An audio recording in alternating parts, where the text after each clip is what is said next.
So, good morning to all the delegates. I think Captain Basin sir has already given a brief introduction, but sir, I'm grateful to you as well. I mean, say, uh, I think the professor who has introduced you has not used the time. Actually, he should have told what actually Captain Basin is.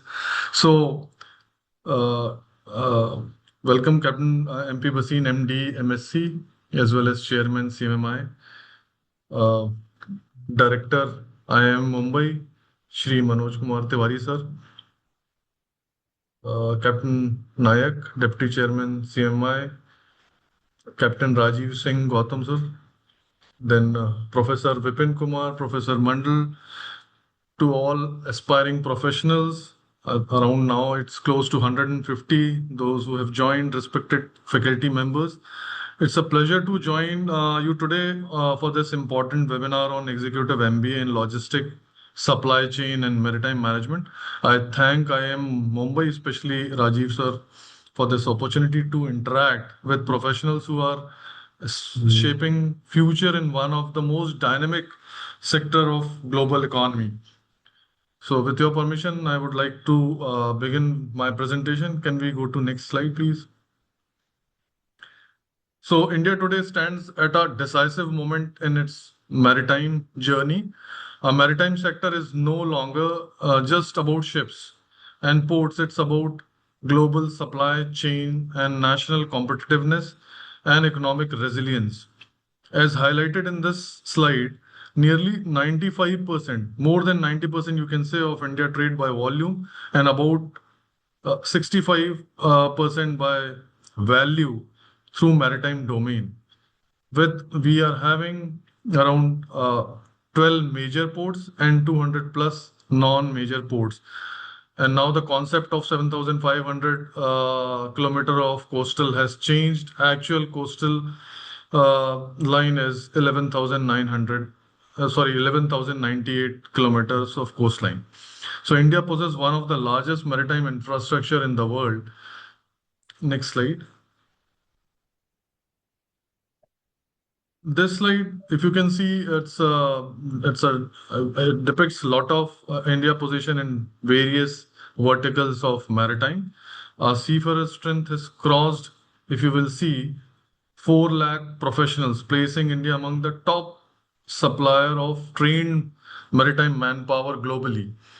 India ports are now appearing from among the top 30 globally, and vessel turnaround time, if you will see, has improved dramatically from around 4 days a decade ago to less than 1 day at leading ports.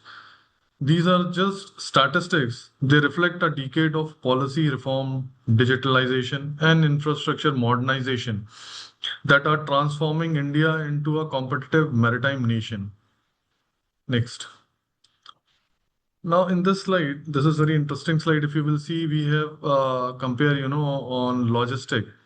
So in DG Shipping, Directorate General of Shipping, I mean, so there is one slide we will be coming in the subsequent slide is there. So if you will see majorly, you can see around 64% of the logistic is done through road. However, the logistics story also presents a major opportunity. India still rely heavily on road transport with around 64 of freight moving by road compared to more balanced modal mix in advanced countries. So if you will see advanced countries, the mode of water transport is in Europe, it is close to 42% as compared to India presently with just 7%. Next. This means that future leader in logistics and supply chain management will play a crucial role in optimizing model shifts, integrating port with rail, inland waterways, and coastal shipping, reducing logistic cost, enhancing global competitiveness. In many ways, the next phase of India economic growth will depend not only on production but on how efficiently we move goods. Here you can see already a few of the statistics has already been covered in the previous slides. So If you see total cargo handling capacity is 2,762 metric ton per annum, as well, and our total cargo traffic handled is 1,600 metric ton per annum. Similarly, the total number of vessels registered with under Indian administration is 1,549. Seafarer, this is old data, but I have in the last previous slide I have mentioned seafarer is more than 4 lakh. Similarly, in even in this waterways, it has been increased. Earlier, it is somewhere around 5 to 6. Now has been increased into 29 number of operational national waterways. Next, two major national policy document. One is Maritime India Vision 2030. The other one is Maritime Amrit Kal Vision 2047. While pursuing this MBA, I will request the aspirants, those who have not gone through this, please do read these two policy document, MIB 2030 and Amrit Kal Vision 2047. It will help you immensely, in your projects and understanding what actually national policy on maritime is. So, Maritime India Vision 2030 aims to place India among the top 10 shipbuilding and repair nation. There are many targets given, in this MIV, supported by investment exceeding 20,000 crore and generating more than 1 lakh job under just one vertical, which is shipbuilding and repair. Under this Maritime Amrit Kal Vision 2047 targets a position among top 5 shipbuilding nation with a dramatic increase in the share of India built ship and more than 300 strategic initiative across the sector. Budgetary support, the Maritime Development Fund, shipbuilding incentives, container manufacturing initiatives, and expansion of national waterways reflect a whole of government approach to maritime as a growth engine. Next slide. This is, you can see, I have tried to cover in one slide because time is limited. So where I work is the Directorate General of Shipping and India's Apex Maritime Authority. Now with this new MS Act 2025, it is called DGMA, Directorate General of Maritime Administration, which is responsible for shaping regulatory, safety, and operational framework of the entire maritime sector. Its mandate extends from registration and certification of vessel to the training, welfare, and career progression of more than 500,000 Indian seafarers. It also ensures compliance with international conventions, protect the marine environment, and maintains navigational and operational standard across India waters. In addition, Directorate represent India in global maritime forum and play a crucial role in aligning national policy with the evolving international regulation. Just in the introduction, Captain Basin sir has just mentioned about, from Directorate, most of the officers, they are participating in various committees and subcommittees meeting. Through its oversight of port, vessel, and seafarer, it ensures that India's shipping remains safe, compliant, and globally competitive. For maritime professional, the directorate is not just a regulator, it is key institutional pillar that shapes career, builds standards, safeguard the reputation of Indian shipping worldwide. Next. This is something new where we are working for last almost a year, which is Maritime Knowledge Cluster. So Maritime Knowledge Cluster is conceived as an integrated ecosystem that brings together education, research, innovation, and industry to strengthen the maritime sector. It connects domestic maritime institution, global universities, and industry partners, ensuring that academic research is aligned with practical operational realities and emerging global standard. This collaborative approach enables evidence-based policy making, applied innovation, and long-term sectoral growth. At its core, the clusters serve as a bridge between academia, regulation, and industry. It allows knowledge to flow in all directions from research to policy, from industry to training institution, and from global best practice to national implementation. Such a structured knowledge ecosystem is essential for building future-ready maritime leaders, fostering innovation, ensuring India's maritime sector remains competitive, sustainable, and globally aligned. Next slide. The- But along with this entire what I have discussed about the growth nature of maritime leadership is also changing. So earlier leadership was often about procedural compliances, following rule, clear inspection, maintaining documentation, etc., etc.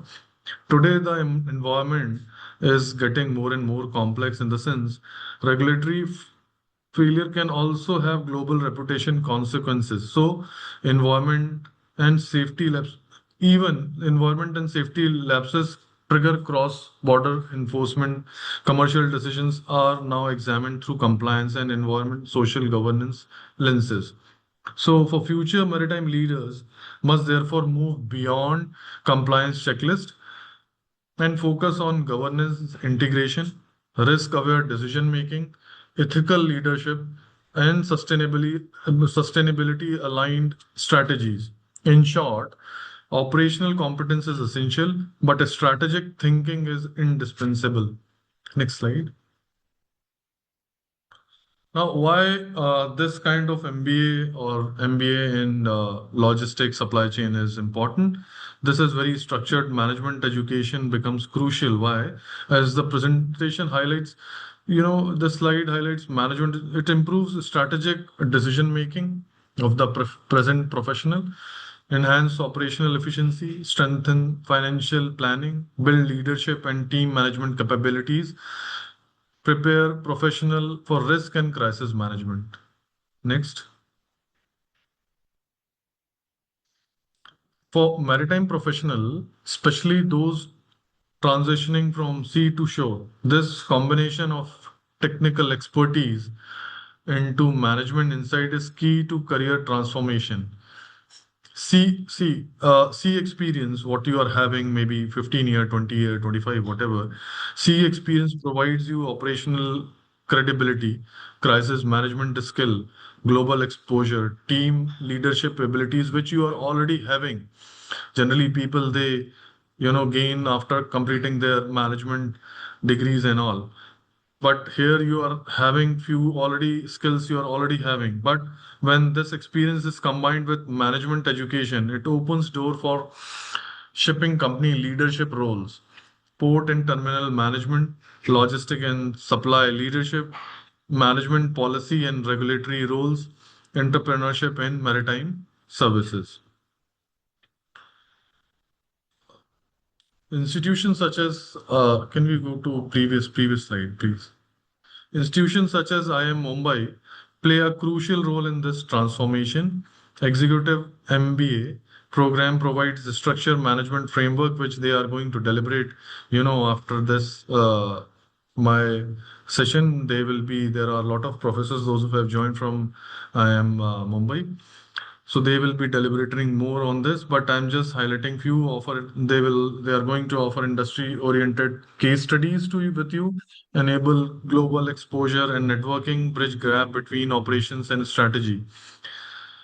They help professionals move from being excellent operators to becoming effective leader and decision makers in a sector that is becoming more digital, more regulated, and more sustainability focused. This transition is not optional now, it's becoming more and more essential. Next. So, to all the aspirants, those who are going to join this course, I would like to leave with you the five simple thoughts. Invest in learning. Your C experience is your foundation. Adapt to change. Technology and sustainability are reshaping shipping. Leverage structured program like this executive MBA. Stay connected with professional networks and mentors.